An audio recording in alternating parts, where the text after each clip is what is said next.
ବନ୍ଧୁତ୍ୱ ସର୍ବଦା ହୃଦୟରୁ ହେବା ଆବଶ୍ୟକ। ପିସି ଏଣ୍ଟରପ୍ରାଇଜେସ୍ ପକ୍ଷରୁ ବନ୍ଧୁ ମିଳନ କାର୍ଯ୍ୟକ୍ରମ ଅନୁଷ୍ଠିତ। ରାଉରକେଲା ସେକ୍ଟର 16 ସ୍ଥିତ କମ୍ୟୁନିଟି ସେଣ୍ଟର ପରିସରରେ ପିସି ଏଣ୍ଟରପ୍ରାଇଜେସ୍ ପକ୍ଷରୁ ଏକ ବନ୍ଧୁ ମିଳନ କାର୍ଯ୍ୟକ୍ରମ 2026 ଅନୁଷ୍ଠିତ କରାଯାଇଥିଲା। ଏହି ଉତ୍ସବରେ ରାଉରକେଲା ଇସ୍ପାତ କାରଖାନାର ଲ୍ୟାଣ୍ଡଗାର୍ଡ ଅଧିକାରୀ ନିହାରଞ୍ଜନ ସାମଲ ମୁଖ୍ୟ ଅତିଥି ଭାବରେ ଯୋଗଦେଇ ପିସି ଏଣ୍ଟରପ୍ରାଇଜେସ୍ର ଏଭଳି କାର୍ଯ୍ୟକ୍ରମକୁ ପ୍ରଶଂସା କରିଥିଲେ। ସମ୍ମାନିତ ଅତିଥି ଭାବରେ ସଂସ୍ଥାର ଜିଏମ୍ ପ୍ରଦ୍ୟୁମ୍ନ କୁମାର ଜେନା, ବସ୍ତିଆ ଆଇଟିଆଇର ଉପାଧ୍ୟକ୍ଷ ହେମନ୍ତ ପ୍ରଧାନ, ଜୀବନ ସେଠୀ, ବାବୁଲି ଷଡ଼ଙ୍ଗୀ ପ୍ରମୁଖ ଉପସ୍ଥିତ ଥିଲେ। ପିସି ଏଣ୍ଟରପ୍ରାଇଜେସ୍ର ଅଧ୍ୟକ୍ଷ ପ୍ରତୀକ ଜେନା ଏଭଳି ବନ୍ଧୁ ମିଳନ କାର୍ଯ୍ୟକ୍ରମର ଅଧ୍ୟକ୍ଷତା କରିବା ସହ ବନ୍ଧୁତ୍ୱ କୌଣସି ସ୍ୱାର୍ଥ ରଖି କରାଯାଏ ନାହିଁ, ବରଂ ବନ୍ଧୁତ୍ୱ ସର୍ବଦା ହୃଦୟର ହେବା ଆବଶ୍ୟକ ବୋଲି ତାଙ୍କ ବକ୍ତବ୍ୟରେ ସେ କହିଥିଲେ।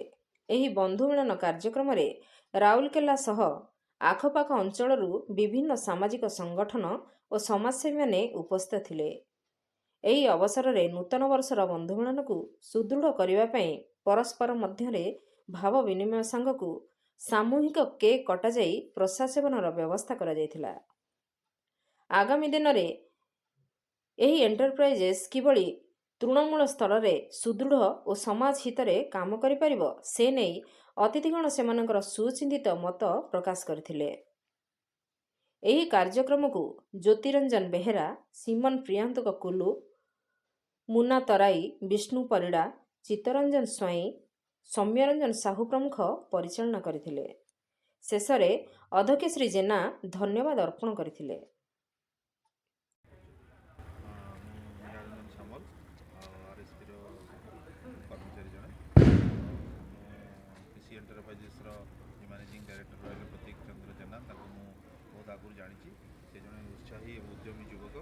ତାଙ୍କର ନିଜ ପ୍ରଚେଷ୍ଟାରେ ସେ ନିଜର ଉନ୍ନତି କରିବା ସହିତ ରାଉରକେଲାର ଆମର ଯେଉଁ ଅନଏମ୍ପ୍ଲଏଡ୍ ୟୁଥ୍ସ ଅଛନ୍ତି, ବେକାର ଯୁବକ ଯୁବତୀମାନେ ଅଛନ୍ତି, ତାଙ୍କୁ କିଭଳି ପ୍ଲେସମେଣ୍ଟ ମିଳିପାରିବ, ଆମର ରାଉରକେଲା ଷ୍ଟିଲ୍ ପ୍ଲାଣ୍ଟ ହେଉ କିମ୍ବା ଅନ୍ୟ ପ୍ରାଇଭେଟ୍ ଇଣ୍ଡଷ୍ଟ୍ରିଜ୍ ମାନଙ୍କର ହେଉ, ରାଉରକେଲାରେ ସେ କେମିତି ତାଙ୍କୁ ପ୍ଲେସମେଣ୍ଟ ମିଳିବ, ରୋଜଗାରକ୍ଷମ ହୋଇପାରେ, ସେଥିପାଇଁ ସେ ପ୍ରଚେଷ୍ଟା କରୁଛନ୍ତି। ତାଙ୍କ ନିଜ ଉଦ୍ୟମରେ ତାଙ୍କୁ ଆମେମାନେ ଟିକେ ଯାହା ଉତ୍ସାହ ଦେଉଛୁ ଏବଂ ସେ ଭଲ କାମ ବି କରୁଛନ୍ତି। ବହୁତ ପିଲାଙ୍କୁ ଆମ ରାଉରକେଲା ଯୁବକମାନଙ୍କୁ ପ୍ଲେସମେଣ୍ଟ ବି କରାଇଛନ୍ତି ବହୁତ ଜାଗାରେ।